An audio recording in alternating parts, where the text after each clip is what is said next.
I decided that I was going to take the rules of what made that art so important to me, what made Tupac or DMX so important to me.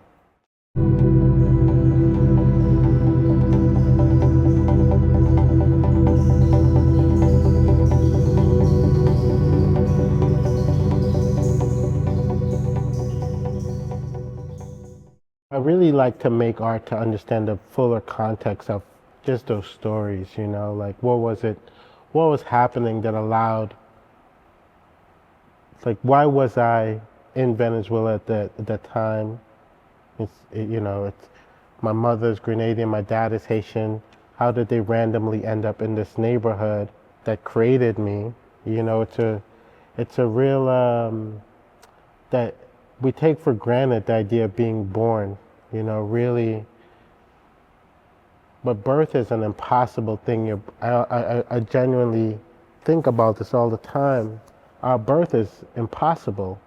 The idea that if you go from your parents meeting, the sperm meeting the egg, all of these are millions or billions of options in one. And so it's an impossible thing. And so I just wanted to understand, well, how do I find why all of these impossible things has happened? So the work is always about taking a bunch of information. There's so many ways to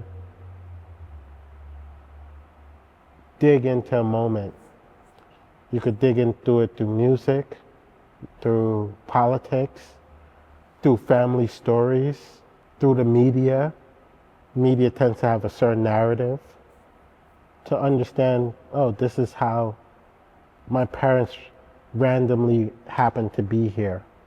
It's not so random. It's a lot of global forces, a lot of personal forces. So it gives me an opportunity to understand all of those things. Yeah, there were artists that I studied under at Hunter, Carrie Moyer, Daniel Boshkoff, Nari Ward, Lisa Davis, Bob Swain, Katy Siegel, Drew Beatty, et cetera, who really kind of helped me understand, who had very strong opinions about their position as artists and what they wanted out in the world. And that helped me understand how they saw art and what I can take from them. I knew there was a couple things that needed to happen before I can say, oh, I feel ready to be an artist.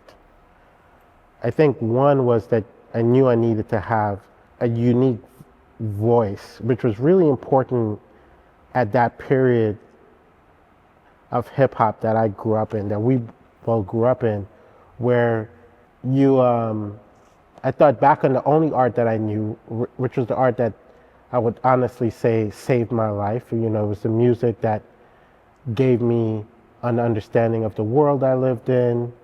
And I knew I needed to have that be the bar on how I measured what was artistically interesting.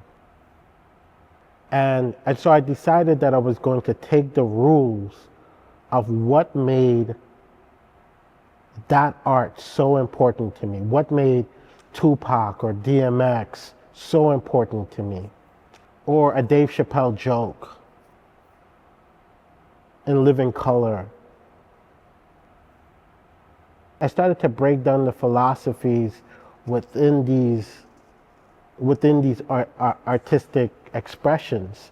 One part of it was that as a rapper, for example, you had to be able to have your own unique voice.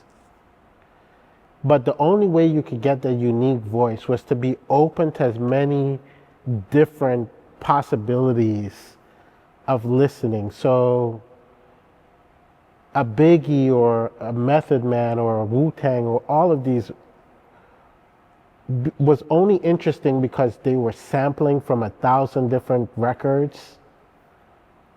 yet somehow they had the influences. They could even, quote unquote, steal a line from another artist.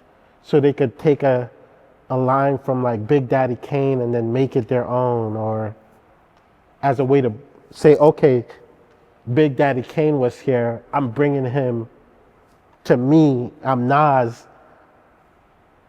10 years, 5 years later, 8 years later, but I'm going to use that. You know, it also gave you a sense of time and place when you heard the opening of Illmatic and you hear the train running, you know, oh, this is an album that was made for you to listen on the train. And so art was a way to give you an understanding of a time and place, just like when you can think of, you know, the vanilla sky of like Monet and Van Gogh in the south of France. It was a way to say, here's the texture of a place. And so I borrowed all of these lessons that I understood that that music needed to have, rap needed to have in order for it to be considered successful. It also needed to not be esoteric. Like you could have the rapper who had the most brilliant bars, as we called it, you know, the most brilliant lyrics. But if the person next to them didn't understand them, we just thought that you were just showing off. You know, we just didn't really, you know, you needed to, what they would call it, things like triple entendres. You would say a word and you would get it on the first meaning, but then the word underneath it would have a different meaning, and then the other word underneath it would have another meaning. So it was like a triple or double entendre. Like a famous one was like Jay-Z, I'm a businessman. No, I'm a businessman, which is just saying that he's a guy who's a businessman, but he's also himself a business. Or Beanie Siegel, I'm a Rockefeller for Rockefeller because I'm a Rockefeller. Now if you want, he's saying the same word, he's saying Rockefeller, but if you understood in the context of it, there's three different meanings for that. And so this one is like really, it's like this painting is a perfect example. So it's the Chicago Bulls, but it's also Picasso's Bulls. You know, it's a bull as a sort of as a sport, right? Bullfighting. They also wear the red when they're doing the bulls. They have a red jersey on. You know, so just all these. It's like how much meaning can you just throw into one thing that it makes it five other things or three other things. And if you could have, I mean, it was so brilliant because if you could have, you know, if you had a double entendre, that was amazing. If you had a triple entendre, that was crazy. If you had a quadruple entendre, that would be like, whoa, what the? You know, the more it's like, but it had to be understood on the first meaning. And as you age and as you like, wow, that was really smart. And then you hear it and then you think about it, you're like, oh, that second entendre, that was really smart. And then the third one, you're like, whoa, that's really, what the fuck? And then you became obsessed with them. But then there's also ways of saying things which was like, you know, it became really important to me. It was like, you had to say things in a way that was so unique. So like there's a famous Biggie line, she's so beautiful that I would suck on her daddy's dick. And it was like a way of like, it was so like, what? You know, it was such like, that was such a crazy way to say that, oh my God, I love this girl. You know, I'm so grateful for her dad to make her with her mom. You know, it's just such a, so I always thought, you know, you needed to make the work in a way that felt only you could have come up with that line. And so one of the things that I try to do in my work is that, for the most part, I go, if you tell 1,000 people to make a Chicago Bulls painting, I'm going to be the only one who makes this painting. That's how I know it's me. Because that's what hip hop taught me. You know, only Biggie could have made Ready to Die. And those were my masters. They are my masters. They're people who created a craft that I found linkages to every other great art form.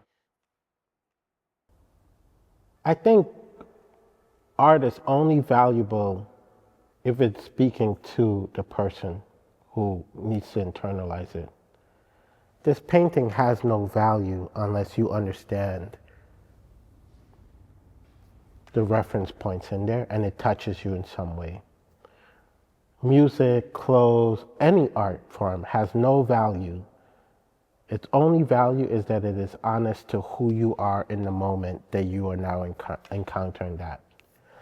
I think right now we have a generation, if you're 12 years old today, 13 years old, 14 years old, 15 years old, you are understanding an idea of the world that is so unique or has the potential to look so dramatically different than any other generation in the past. They are born with technology in their hands. When we were young, the technology was you had a TV and you may have to have walked to turn it on, and then you walk back. Your parents would go turn on the TV, and then you have to go and you would have to turn on the knob, and then you had 4 channels and you go and you have to turn the channel if you wanted to change, or if you were fortunate, you had the remote if you were in the remote. If you're 2 years old, 3 years old today, and you have an iPad in your hand, your brain is being wired in a way that's so dramatically different. And so I can only speak about art of my generation, but do I think that the art is extremely conservative? Will be conservative? Yeah, for sure. You know, in many ways. I mean, but that's because of how fast technology and innovation has went. We're the last of that generation who has maybe a very different relationship with technology. That's not true for the 1-year-old today. Now, I don't know what that means in terms of like art or what the art would look like. You know, I do know, like, for example, if I think about just music, right? And our consumption of music, which I think is a great barometer. If you were in the 60s, 70s before, it was the advent of like, you know, really global superstars, because you had the records which was able to be globally distributed. So you had the ability of like the Beatles becoming global phenomenons, and a whole industry was created. But you got the album, you waited months, you knew they were coming for months, you knew maybe they would come to your city. And so it was a whole buildup, a multi that was coming at you in so many different ways. You sit and wait for late night TV so you could listen to the Beatles you know, and it was all this entire buildup. And now, somebody who's 10 years old, 15 years old, will get an entire album reduced to a 15-second TikTok song. And that's all they would know about the artist. It's 15 seconds of TikTok. So people no longer listen to albums. They listen to 15 seconds of TikTok, but they're creating all these dances. They're participating in this global technology community. They have real friends. So the art has changed, the delivery, the technology, all of that has changed. So I just think we have to brace for the fact that we are, because of our technologies, a rather conservative generation for many reasons. We will be. I think what we have now is a growing disconnect in terms of how people feel heard and how they need to be heard. Before, you know, you would turn on the media, you turn on the news, and you would feel maybe Walter Cronkite or Barbara Walters had some piece of the truth.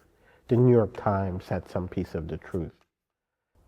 But I think there's the general feeling that somehow the understanding of people's lives somehow is being missed. There's just a general feeling of people not being heard.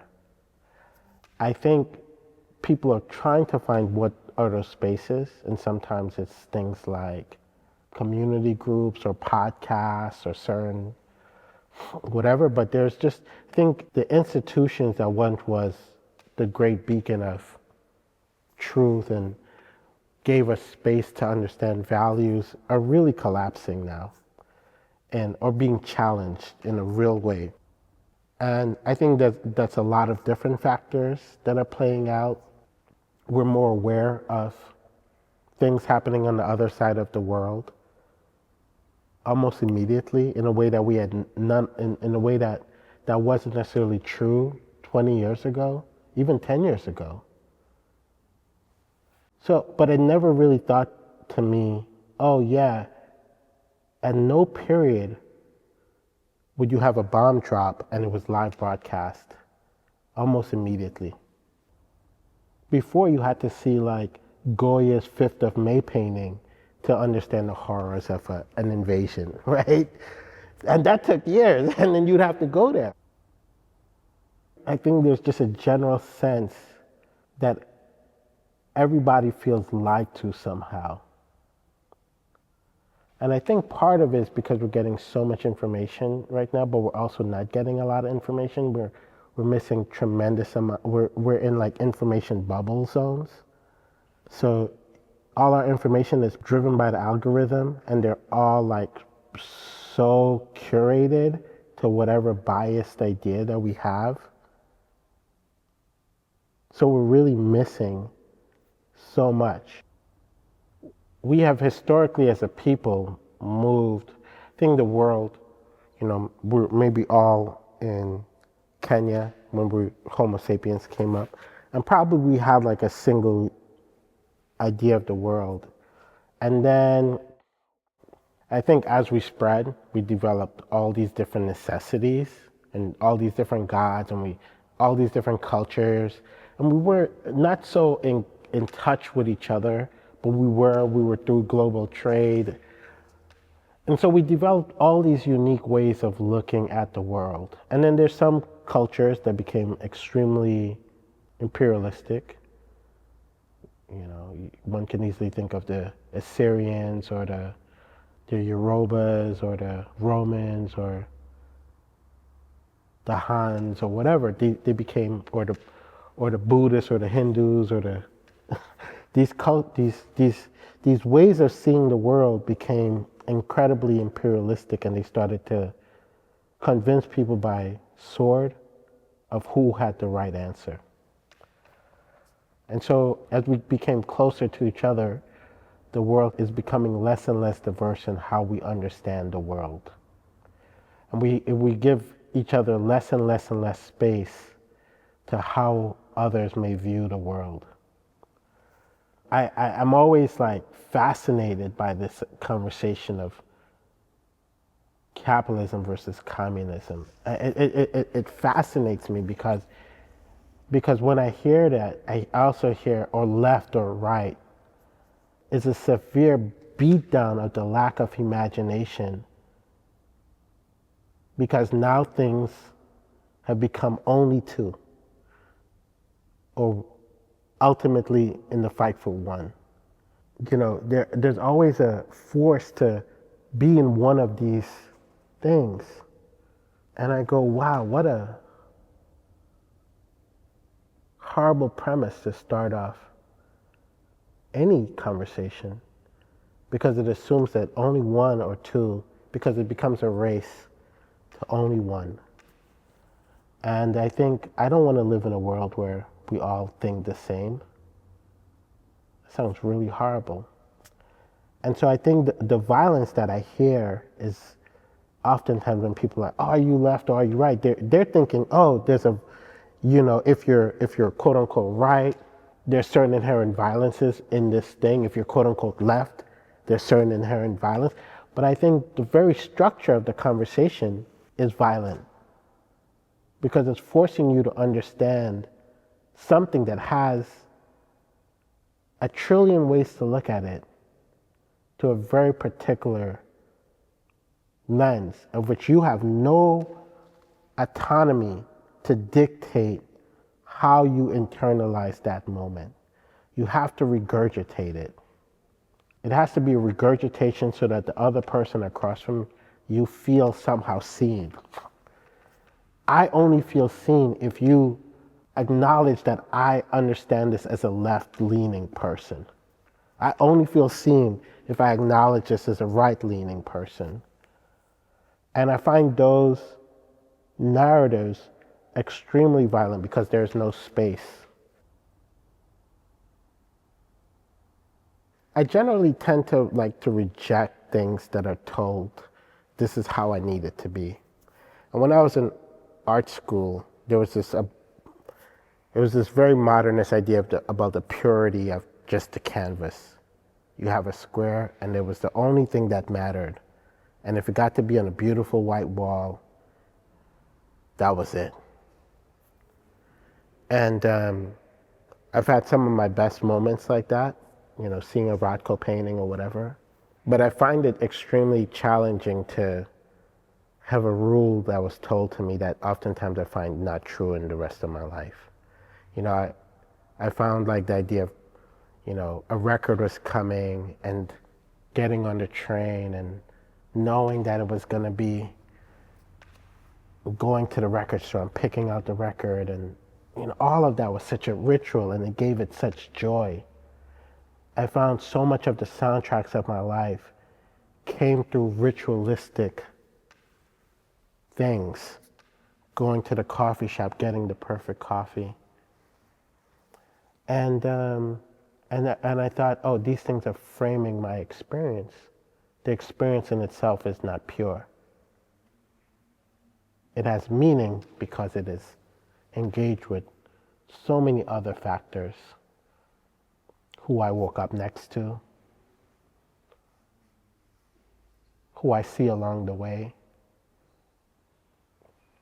what I see along the way. And so all of these are deeply meaningful for me because it's about appreciating all of the aspects of life. And so I just thought I needed the frame to be, and I spent the last couple of years really pushing what frame could mean for me and how do I expand the frame. It's been a balance because I do believe in the purity of the painting on a surface. You know, I really have great joy in watching some of the best art is like just that. But I believe in the whole thing. So that's how I feel about how I try to frame, how I try to bring my art to be honest.